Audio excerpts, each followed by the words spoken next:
The Sacramento Kings have made the first of their roster cuts, and Kyle Draper, Sacramento Kings play-by-play broadcaster and television host, joins me right here on the Locked On Kings podcast. You are Locked On Kings, your daily Sacramento Kings podcast, part of the Locked On Podcast Network, your team every day. And now, ladies and gentlemen, it is that time for another episode of Locked On Kings.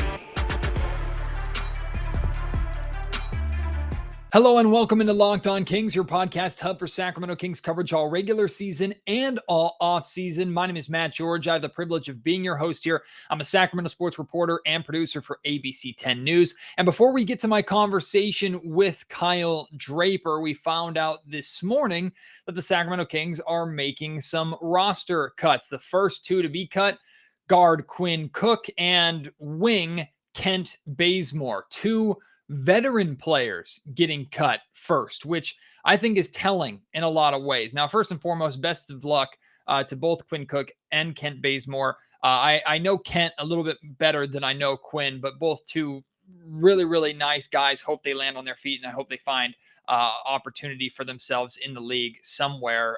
I think Kent does have a good chance of being picked up and being a veteran on some team, but we'll have to wait and see about that. But the fact that the Kings made their first two cuts and both those cuts are veteran players suggests to me that, one, the young players are doing very well. Two, the Kings want a longer look at some of the young players. And three, the guys that have been Mike Brown guys in the past, Matthew Dellavedova, Chima Maneke, Chimezi Metu, KZ Okpala, those four guys still being around is telling. Now, I'm not sure who the third and final cut is going to be. Maybe it's Sam Merrill, although I've been told that Sam has actually had a really good training camp with the Sacramento Kings. So maybe Sam actually does end up making the team. Maybe if they're continuing with the veteran trend, maybe it's Matthew Dellavedova if the Kings want to get rid of both of their backup point guard options. I mean, Sam Merrill potentially could play that very, very, very, very, very backup point guard position. But we've seen times where either Malik Monk or Kevin Huerter have been running the point and controlling the point at times without Fox or Davion Mitchell. So again, that would be a break glass in case of emergency scenario. I've always thought that Matthew Dellavedova's biggest benefit or the biggest value that he brings to the table for the Kings is the fact that he, one, knows Mike Brown very, very well, and two, he just preaches and lives defensive intensity and defensive effort, and that's something that's valuable that he can bring to the Kings locker room. So he might be the 15th guy on the roster mainly for that, and still be that break glass in case of emergency point guard. We'll have to wait and see about that. I'm really hoping that Chima Maneke does make the team. He did some great things for the Kings in the Phoenix Suns game last night, but clearly doesn't have as big of an established role as someone like KZ Okpala might have, although we have question marks around that too, because KZ Okpala did not play at all for the Kings in the Suns game. Maybe that was for rest purposes. Maybe Mike Brown is making a significant change in that case. I have a hard time believing that Brown would go from, hey, let's take a look at KZ Okpala as a starter, to KZ's now completely out of the rotation. I don't think that makes too much sense to me, but we'll have to wait and see. Time will tell with that. So the last roster cut is completely up in the air. If I were a betting man, I'd say it was probably going to be either Sam Merrill or Matthew Dellavedova at this point, but I'm only inside training camp in the limited windows that were allowed inside. I have no idea what Mike Brown, the coaching staff, and the front office are thinking there. So we'll just have to wait and see with that. But I did think it was telling that the Kings went younger rather than older, cut a couple veterans, guys that they pretty much know what they're getting, over young guys that maybe aren't as established, but could have higher upsides or could be a little more of a mystery that the Kings want to use as much time as they can in training camp to figure out what they have there. So now that we've gotten those out of the way, I hope you are looking forward to this conversation with Kyle Draper. Kyle is fantastic. Very nice of him to make time. Kyle and I discuss a ton of things regarding the Sacramento Kings, the approach to this season, opening night, and more. So please enjoy my conversation with Sacramento Kings television host and play-by-play broadcaster, Kyle Draper. Joining me right now, Sacramento Kings television play-by-play broadcaster, also hosts Kings pregame, postgame, halftime live. But Kyle, I've been seeing you hosting Oakland A's baseball. I've been seeing you calling college football and or some football games this offseason, man. You've had a busy offseason, my man. It's good to have you back doing just Kings basketball here coming up in a couple days. No, thanks, Matt. Yeah, man, it has been a busy off season, and I'm just trying to, be versatile. I'm trying to be like my guy, Mark Jones. Everywhere I turn, I see Mark Jones, and I'm like, man, that's who I want to be like. But it's good to be back, man. This off season was extremely long. I mean, we're talking 6 months without Kings basketball. I'm ready to get rolling. Yeah, you got Mark back, yourself back, Katie back. Sounds like Kenny and Matt Barnes are back as well. So the whole crew back for hopefully a significantly better season this season than last season. And Kyle, I was in the practice facility with the rest of the media before the Kings practice or on the Kings practice before they left for Phoenix. I saw you and I saw Katie sitting there taking in a full practice. Now we just get the end. You were there for longer than us. You don't have to reveal any secrets. I just want to know your impressions of what you've seen from this group, what you've seen from Mike Brown's practice, and if it's giving you a different vibe. No, it's no doubt giving me a different vibe. I was in practices last year, and one thing I've noticed with this year's group is there's no wasted time. There's no guys just hanging out or, lollygagging. Everything is regimented. Everything is done with pace, with energy. And, guys are taking it seriously, man. It was great to see and be in practice the other day. I was marveling at Jordy Fernandez and the work he does too. He's all business. He has these guys, and Mike Brown, man, he's so upbeat. There's a lot of players on the team right now. Some guys who might not make that final roster, but Mike Brown, he was involved with everybody. Whatever court you were on, he was coming around, and he just kept circling the facility and the practice floor, talking to everybody out there. And, I'll say the one thing that stood out is everything was done with pace and energy. And I think that's, going to bode well for this team when it comes to actual game time. We've heard a lot of talk about Mike Brown. The two main buzzwords that we've heard in training camp, at least from a media perspective, are like togetherness and then accountability. And you really see that with Brown. You see the reputation that he has around the league for being such a nice, likable guy. That personality shines through. You've already had some phone moments with him in the media. And clearly he has the respect of his players. He gets along with his players, but then he'll have moments where he'll pull a player aside and get into him when he has to and hold them accountable when he has to.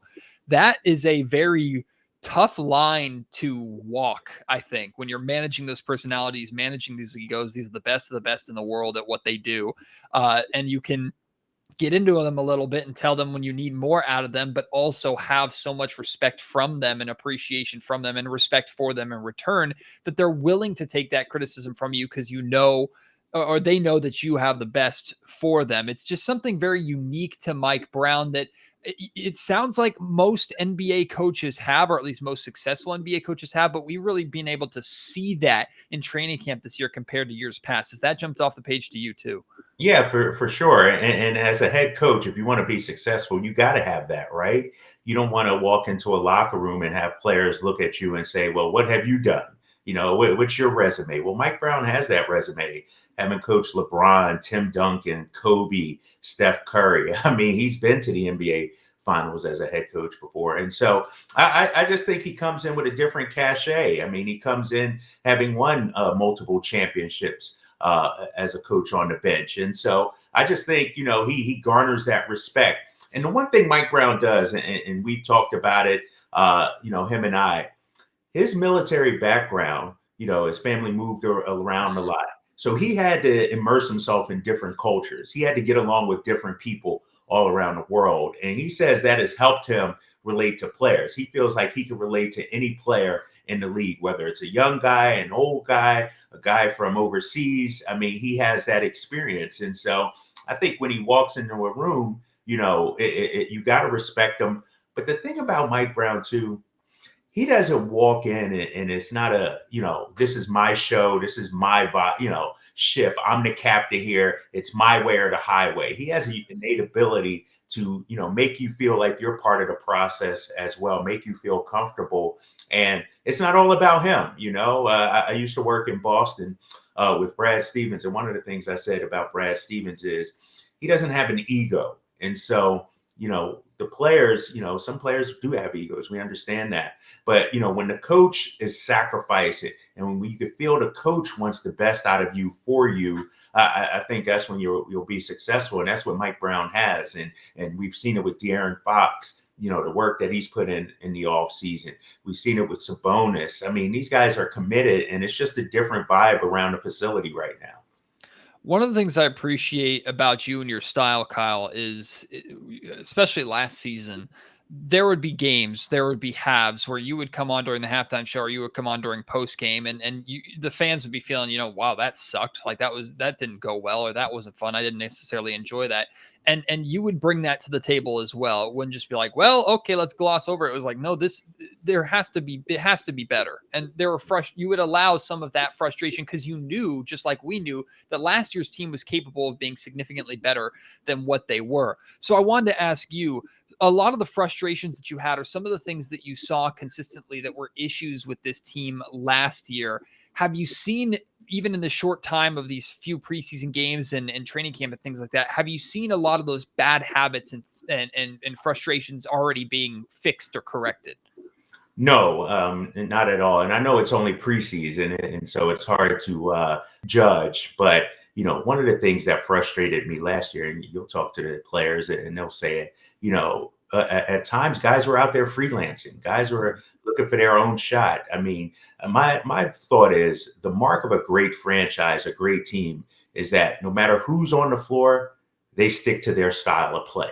And we didn't have that last year. We had the starters and then the bench would come in and, they didn't gel. And it just looked like a glorified pickup game at times. And so one thing we've seen this preseason is that no matter who's on the floor, you're seeing the same style. They're going to play with pace. They're going to have some ball movement. They're going to have some player movement, and they're going to compete defensively. And so when you look at a team like Golden State, no matter who's out there, they're whipping the ball around. They're playing that style. You could talk about Milwaukee. You could talk about Toronto with Nick Nurse. How about the Miami Heat, right?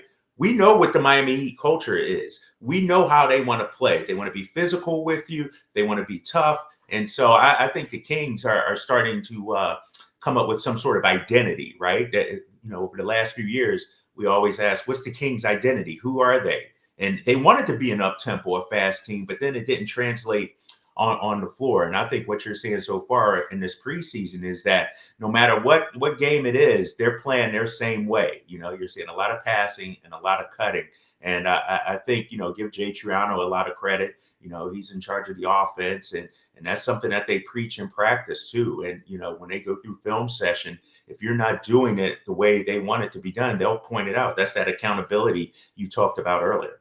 Today's episode of the Locked On Kings podcast is brought to you by BetOnline. BetOnline.net is your number one source for football betting information this season, whether it's professional or college. BetOnline.net has you covered. You can find all the latest player developments, team matchups, news, podcasts, and in-depth articles and analysis on every game that you can find. And of course, it's not just football specific. They have great lines for NBA and college basketball. Use your Sacramento Kings knowledge this season to make yourself some money. Maybe you made yourself some money on the Kings winning over the Phoenix Suns last night. Maybe you can cash in on Keegan Murray, who has now moved up to the second best odds to win Rookie of the Year. Maybe you can cash in on that.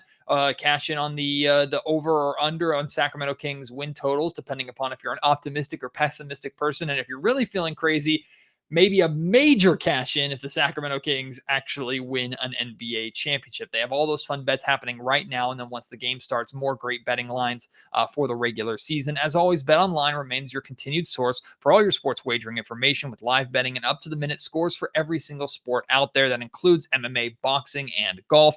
Head to betonline.net or use your mobile device to learn more. BetOnline, where the game starts. One of the major topics of conversation this offseason has been, okay, like light is as bright as it's going to be on De'Aaron Fox right now. And there's been a lot of talk about the slow starts that he's gotten off to in the past and how the Kings can't afford that this year.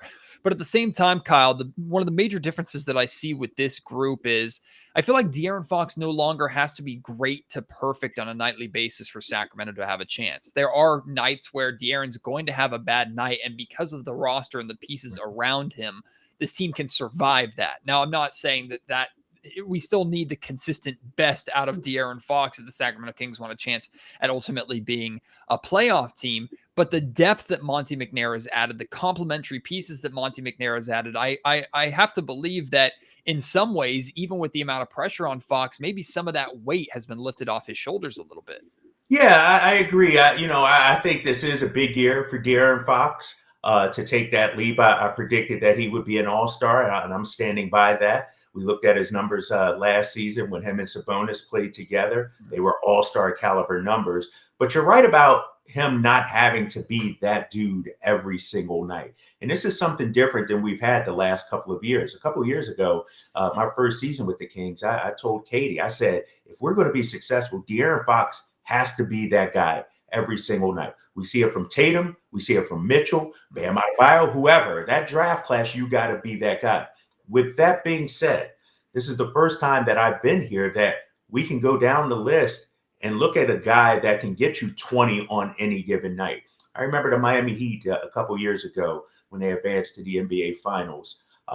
They got like 7 or 8 guys that could get you 20 on any given night, And to me, that's the mark of a good team, the mark of a deep team. And we finally have that. I mean, I love Kevin Huerter and what I've seen from him. We know Malik Monk can fill up. We've seen Davion get points. Trey Lyles, people are sleeping on him. And so for the first time since I've been here, maybe the first time in a while, we have a deep roster.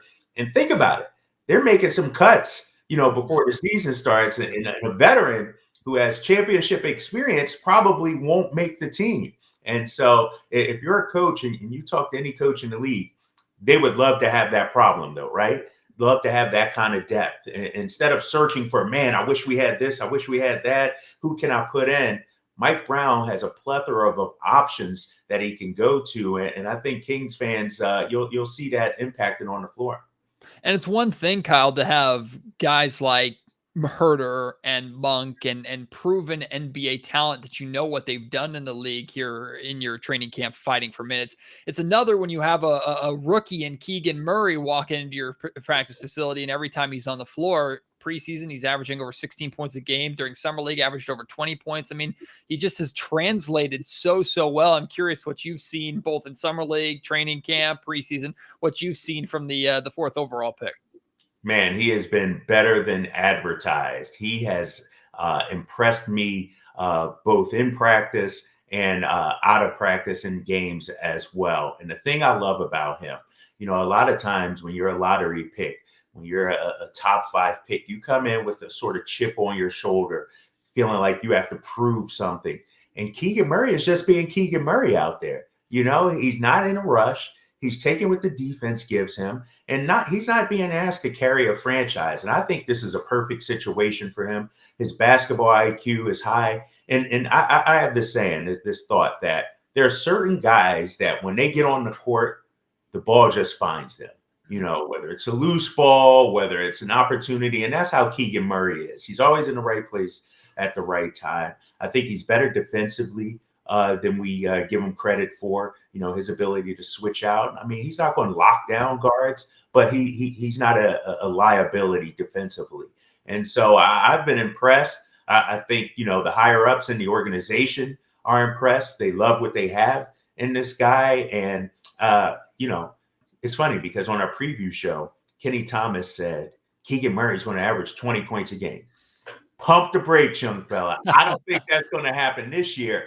But he is going to have games where he hits 18, where he hits 4 or 5 threes in the game. And so he might be up around that 20-point game a few times this season. And so I just love him, man. It's funny. And the one thing he told me during media day, he's like, Kyle, people just think I'm just this quiet, stoic guy. He's like, I have a sense of humor, man. I make people laugh. And I'm like, really? Because I ain't seen it yet, big fella. But, as the season goes on, I think behind the scenes, man, his players, his teammates, they'll see that. But I've been impressed with this rookie so far. When we met Keegan for the first time at his introductory press conference, I remember him answering a question saying that he used to be too emotional on the floor and it would get him into trouble. So he dialed that back. And I'm still trying to find film or tape of him being too emotional. I would love to see Keegan Murray get a technical foul at this point just to see what that looks like, because the man has the same demeanor, the same confidence, no matter who he's playing against. And that's what's really stuck out to me too, Kyle, is like you look at him being the leading scorer, clearly the best player on that summer league roster, but he scores in the flow of the offense, plays with the main roster. No surprise that when Fox and Sabonis are on the floor, he's doing really well at finding his spots. When they're off the floor, maybe he picks up the scoring load or scoring intensity a little bit. But for someone, I know he's older for a rookie, but for someone who hasn't had any NBA experience to come in with the confidence that he's brought and the knowledge, the basketball IQ of, okay, I'm going to play to my team's strengths. I'm going to score within the flow of a brand new NBA offense.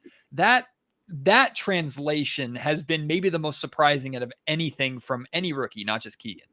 Yeah, and that's the thing, about him. He's confident, but he's not selfish. You know what I mean? And so you're right about him getting it in the flow of the offense. He never seems rushed. He never seems forced or anything like that, but yet he never hesitates either. When his shot is there, he takes it. You don't have to say, Keegan, shoot the ball, or, it's just, he just plays with a savviness, a court awareness that is rare among rookies. And, he's not out there trying to prove how athletic he is or how high or fast he could jump or run or anything like that. He's just out there playing ball. And the thing I love about him, it's the same Keegan we've seen, whether it was at Iowa, Summer League, preseason. He's doing the same things he's always done. He's just being himself out there on the floor. I want to switch gears here for a second because Keegan is new to Sacramento. He's one of a few players that are new to Sacramento. Actually, to be fair, if you're looking at the training camp roster, 10 out of the 20 of this training camp roster are new to this team. That's what makes their their 34 assists in game 2 and their great chemistry. So that it makes it stand out so much is how many new faces are here.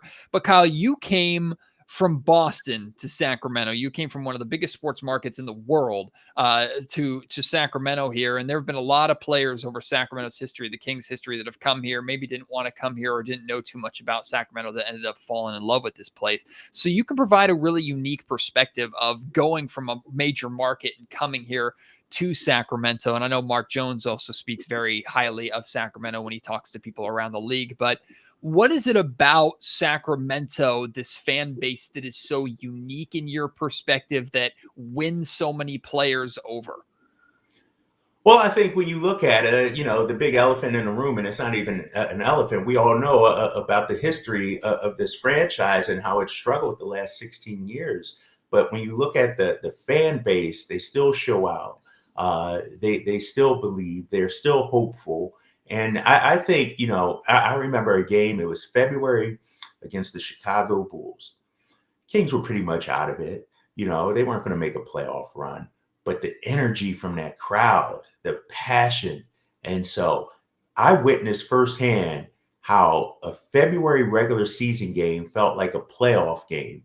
And I know this crowd and this fan base. Remember, I'm an NBA fan, man. I've been an NBA fan since 82, 83. That's how old I am, and I remember, obviously, the CWeb days, the Arco days, where this was the toughest city to come to for an opponent. You just did not want to go to Sacramento and play because that crowd would be so passionate. It would be a hard place to get a win. And I know that's still there. And I'm ready for it, man. And so coming from Boston, tough place to play as well. The passion of the fans is unmatched, but we have that ability here as well in Sacramento. It's just up to us and the organization and the players to give them that chance to show just how great they can be.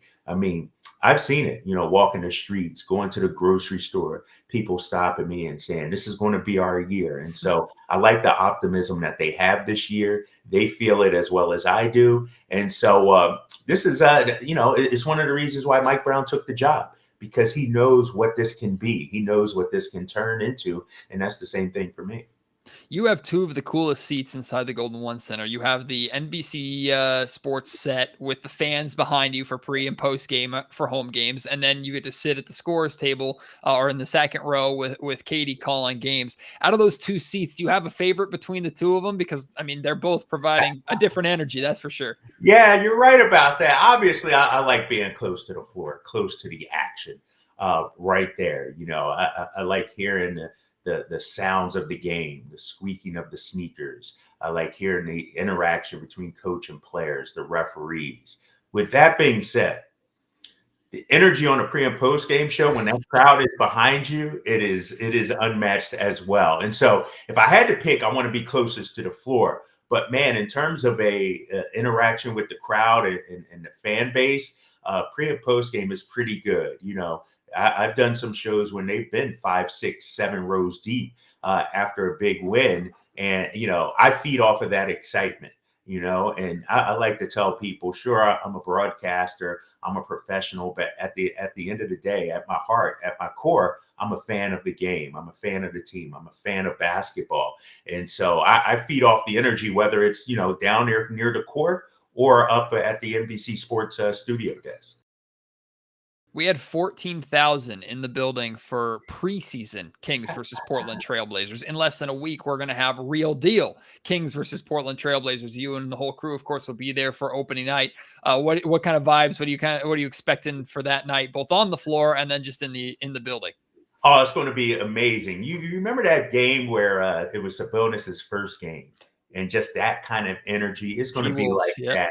Yeah, that was special. 50 Cent is going to be in the building. He's going to be courtside. The Yin Yang Twins performing at halftime. I mean, this is the start of the Kings playoff push right here. And, the vibe I get is that, no days off when it comes to this Sacramento Kings roster, whether it's the players putting in the work, the coaching staff. They understand how important this season is. And I think the fan base understands that as well. And so I'm looking forward to it, man. On Wednesday night, 17,000 plus going to be screaming and rocking in there. And it's going to be great, man. Now it's up to the guys to deliver it on the floor, and let's keep this thing going. I'm really curious as to your take on this, because you look at any team in the situation of the Sacramento Kings, when you haven't been a playoff team for a while, the schedule is always going to look difficult, especially in the NBA, where every single team you can make an argument for winning on a nightly basis. But you look at the start of the season schedule for the Kings, and it's pretty tough. I mean, you have the Warriors 3 times in the first handful of games. You got the Memphis Grizzlies coming into town, Miami Heat coming into town, Brooklyn Nets. It's pretty tough right out of the gate for Sacramento. In my opinion, though, in a case like taking on the Warriors, with the controversies that they have going on aside, I would almost rather get those really good championship caliber teams early than once they get into their flow in like January and February, when they start to gear up for their deep playoff runs. Am I just trying to talk myself into feeling a little better about the start of schedule, Kyle, or am I onto something there? No, you're definitely on to something. And I'll name drop right here. I used to work with the Hall of Famer Dave Cowens in Boston, and he said that same exact thing. He said, I'd rather play the good teams earlier in the season because it takes some time for them to get into a flow. You mentioned the Brooklyn Nets. They're trying to incorporate Ben Simmons into the roster. They're coming off, a tumultuous offseason and a tumultuous last season. So look at the Clippers. As great as they are with all their talent, Kawhi is back. How does that fit, And the same thing with the Lakers. They're going through some things right now. And so I would much rather face those good teams right now than, let's say March and April, when they're gearing up for a playoff push and their identity has been set and they know who they are. And so if I'm the Kings, whether it's playing them in October, November, or March or April, it doesn't matter. You got to go out there and get wins.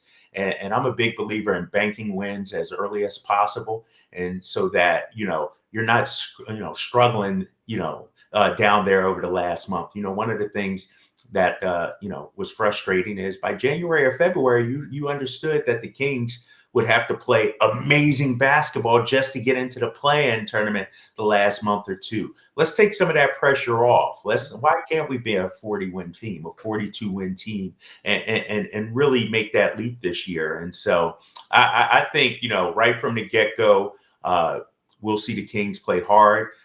We've heard players from around the league say, this Sacramento team, man, play with everybody. And so why not come out strong against some of these good teams early on and bank some wins? And building off of that a little bit too, it's not just, hey, take some of the pressure off at that point. To me, it's also don't let your fate be decided by another team, right? Put yourself in a position where you are not having to rely on Portland losing 3 straight or the Lakers losing a bunch of games for you to have a chance at getting the spot that you want. And that's why the start of the season is so significant to me. I'm not saying that the Kings couldn't survive or overcome a slow start, but I feel like similar to like the 2018 season when the Kings got off to a really good start, if the Kings are able to come out of the gate hot and get some of that work done early and establish themselves early, build themselves a little bit of a safety net, so to say, for when they get into the dregs and the grind of the season, which comes for everybody. To me, that's going to be significant to the team's success. So that's another reason why I'm paying attention to the start of the season, saying, you know what, this is an opportunity that Sacramento maybe can't even afford to let slip away. Yeah, and I agree. And when you have a new coaching staff, right? If you're Mike Brown, you want to get off to that hot start so the players understand that what you're saying, what you're preaching is actually working. And I'm a firm believer that, success breeds more success. And so you want to start off on the right foot, because if you do start off slow, then that self-doubt starts to come in. Then that negative talk starts to come in. And we don't need that this season. This is the season where, you get off to a hot start. You had a great offseason, great summer league, the draft. Everything is in your favor right now. And so now you got to go out there and get it. Last thing I have for you, Kyle. Harrison Barnes has been another guy that's been a major topic of conversation this offseason, really topic of conversation over the last couple of years about, is this the right time to trade Harrison? His value is never going to be higher. And there are many around the league that think the Kings wasted an opportunity in not moving Harrison. He's now on a contract year. There's a very good chance that by the end of the season or next offseason, Harrison could decide to sign and take his talent somewhere else. And that's his prerogative. But to me, with the conversation around, do you trade a Harrison? My question has always been, how do you improve? Like, there are better players out there, sure, at that position, but are they achievable? Can you actually acquire them, especially for someone who is as now acclimated in the Kings culture, who is a leader, who is well respected, and who is someone who, even though if maybe his numbers are inconsistent, what you're getting from Harrison Barnes on a nightly basis. What are your thoughts on Sacramento sticking with Harrison, maybe running the risk of potentially losing him, but having that reliable, and this is the big thing to me, is that reliable presence wearing number 40 for you on a nightly basis? Yeah, exactly. I mean, and first of all, you got to question, what's his value? If you do trade him, what are you going to get in return? And is that going to be enough to overcome what he brings to this organization? And so I love Harrison Barnes, and you mentioned it, the professionalism that he brings. You can't have all young kids in the locker room, right? You need some savvy vets, some guys who have been in playoff series, some guys who have won championships. And Harrison Barnes is that guy. And, he's always one of the first people there in the office at the gym. He's always one of the last to leave. He's just a consummate professional. And so I think he's perfect for this team too. I think, he may not be as vocal as some people want him to be. He may not score 20 plus points per game, but Harrison Barnes is a 15 to 18 point scorer. I mean, what do you want the guy to be? He's had a tremendous career. Give me that career. I would love to be Harrison Barnes right now and have that kind of NBA career. I think fans and some people in the media, sometimes we want guys to be more than they are instead of appreciating what they are and what they bring to this team. And Harrison Barnes, he's a professional. And Matt, this. When a team is losing, when a team is struggling, who's the first guy at the podium every single night? Poor guy. Exactly. Every single night, Harrison Barnes is answering the questions. And so let's put some value in what he does instead of just, looking at just the numbers. This guy is a consummate professional. He's hit big shots too. Let's not forget. He's hit big shots in the Sacramento Kings uniform. And so I'm good with Harrison Barnes sticking around. We look at some of the best teams in the league. Look at Boston with a guy like Al Horford. They let him go, and then they realized, man, we could use a savvy veteran in this locker room, so they brought him back. How many times have we seen the Golden State Warriors bring back Andre Iguodala? Iggy's not putting up big numbers. How come, he's not putting up major numbers, but he brings to the organization much more than what can be measured in the stat sheet, and I think that's the same with Harrison Barnes. Well, Kyle, I'm really looking forward to you and the crew keeping me company during Kings post, during games themselves this season. Hopefully, all of you, we all deserve a far more, G-Man Gary Gerald more than anyone deserves a far more entertaining team over the course of an entire year and some playoff basketball maybe to call and talk about this year. But regardless of what the result is, you guys always do a great job. It's a pleasure having you on here. Hope to be able to do it again during the season at some point. And good luck. Enjoy opening night. I can't wait to see you out there. Yeah, I'll be out there, man. I'm excited. Kings fans, this is our year. I want to raise the bar, raise the expectation, embrace it, right? Let's have some fun with this season. Thanks, Matt, for having me on, man. Big thank you to Kyle for joining me again here on Locked On Kings. A pleasure to speak with him. Looking forward to having him on my television all season long, especially for road games. I'll be at the majority of the home games this season for ABC 10. Very much looking forward to that. And if you are heading out to Kings home games this season, always let me know that you're going. If you want to meet up before the game or during halftime, I'd love to stop by and say hi and chat with you a little bit. Thank you for the great support you've shown Locked On Kings over the offseason. We are so close, less than a week away now from opening night. We have one more home game, Kings and Lakers preseason finale. And then things really get serious. So we'll see who the final cuts are for the Kings in training camp. Any news that comes out of training camp, more great guests, things like that I have planned for you here on Locked On Kings. So as we gear up for the regular season, make sure that you're really locking in to the Locked On Kings podcast, no pun intended. Appreciate your support. Can't wait to have you here on future episodes all season long. Let's enjoy this hopeful Sacramento Kings final playoff run, or finally, should I say, playoff run together. Until next time, my name is Matt George. You have been listening to the Locked On Kings podcast, part of the Locked On Podcast Network.